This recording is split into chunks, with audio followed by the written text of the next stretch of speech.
Saudara, terima kasih masih bersama Berita Ambon. Dan bagi Anda yang baru bergabung, kembali kami tampilkan berita utama di pagi ini. Terlibat kasus korupsi mantan Kadis dan PPK Dinas Pendidikan dan Kebudayaan Seram bagian Barat dijebloskan ketahanan. Menjelang Imlek, warga Ambon kembali antre bahan pokok murah. Masuk cuaca buruk, warga Ambon diresahkan dengan banyaknya pohon rawan tumbang di permukiman dan jalan raya.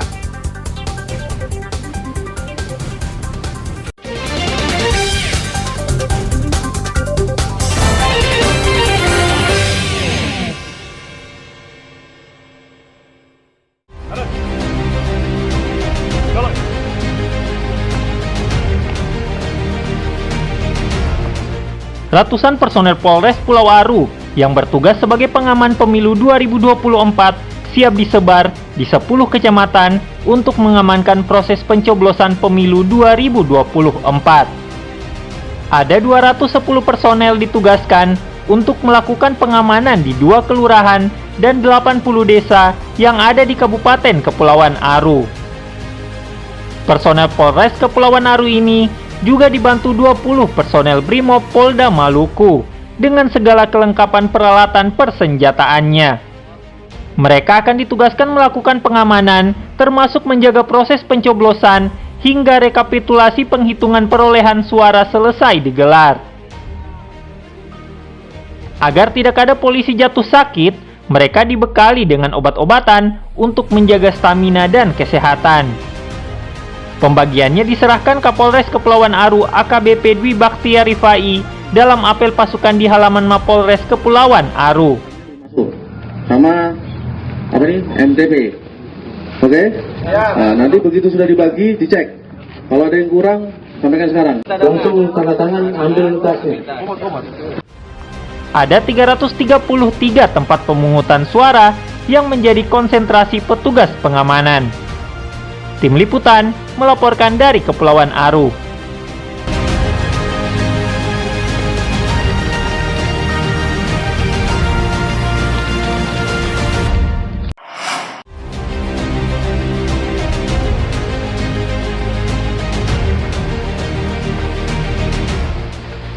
Memasuki musim hujan dan angin kencang, warga serta pengendara di Kota Ambon dibuat resah terhadap banyaknya pohon rawan tumbang tumbuh di permukiman serta jalan raya. Pasalnya, sebagian pohon yang berdiri di permukiman dan sepanjang jalan protokol kerap kali tumbang jika diterjang hujan deras disertai angin kencang. Seperti yang berada di Jalan Sultan Hasanuddin, Jalan Jenderal Sudirman, dan Jalan Kebun Cengkeh serta Tanjakan 2000 Kota Ambon. Bahkan seringkali menimpa kendaraan yang sedang parkir serta rumah di sekitarnya. Kuat kalau kakak tuh, takutnya sampai angin kuat akan rubuh kanal untuk masyarakat kan juga. Sebenarnya diperhatikan pemerintah dong kakak tuh. Jadi dia rawan tumbang nih. Apalagi sudah besar kalau orang kan juga jatuh juga bisa mati di tempat atau apa kan, resikonya juga kembali ke pemerintah. Ya harapannya abang dong apa? Lebih lihat barang-barang yang harus terbang ya. Rumput yang memang sudah kering, tapi lihat mungkin bagian-bagian tertentu dari pemerintah punya turun perhatian.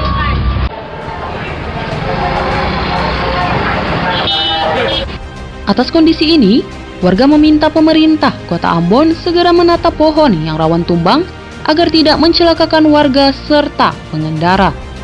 Muhammad Syahrul Sunet melaporkan dari Ambon.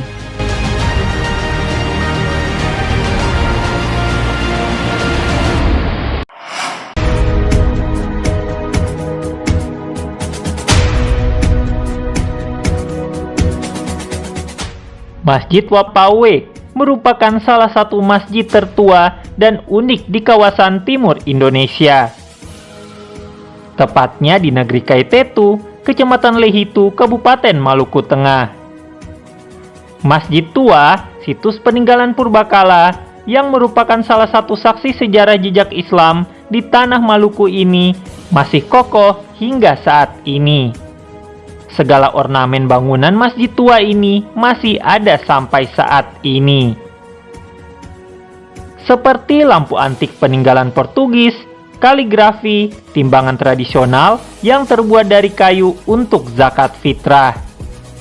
Ada juga beduk tua dan mimbar dari abad ke-13 yang dibawa oleh salah satu ulama dari Arab, serta sejumlah ornamen lainnya. Masjid yang didirikan pada 1414 Masehi ini merupakan saksi sejarah dari perkembangan agama Islam di tanah Maluku oleh para saudagar, termasuk kaum pedagang dari negeri-negeri Islam. Islam mulai berkembang di tanah Maluku dimulai dari Kesultanan Ternate pada 1257 Masehi.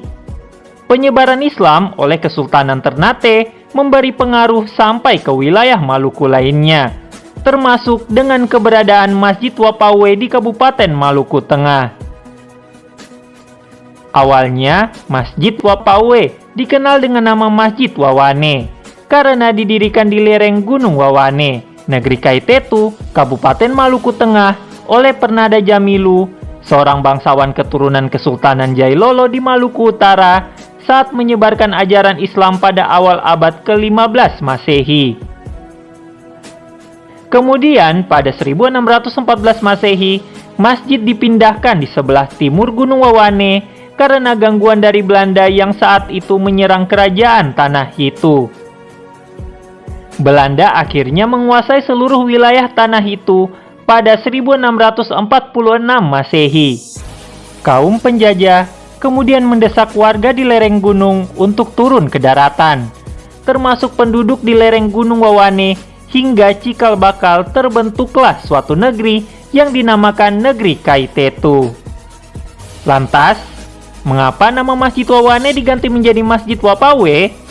Konon, nama tersebut diambil dari pohon mangga berabu atau mangga hutan yang banyak tumbuh di sekitar tempat ini.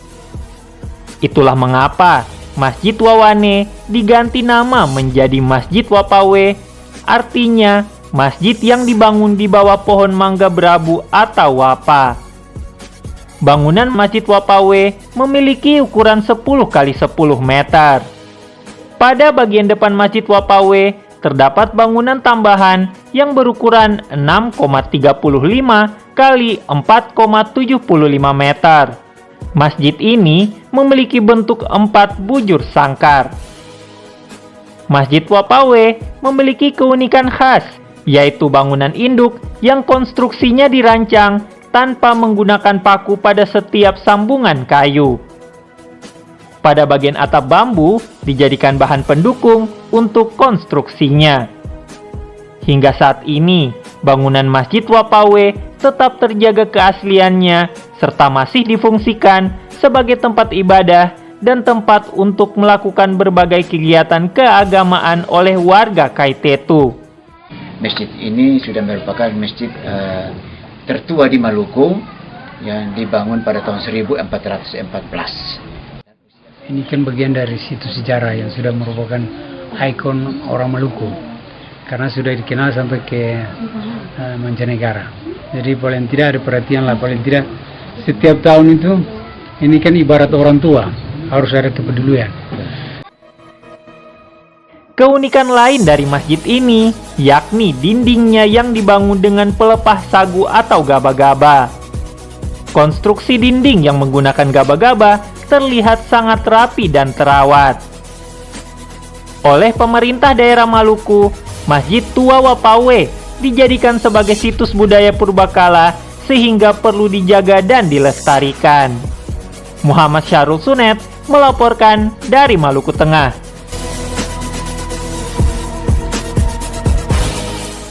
Informasi tadi sekaligus menutup perjumpaan kita dalam Berita Ambon pagi ini.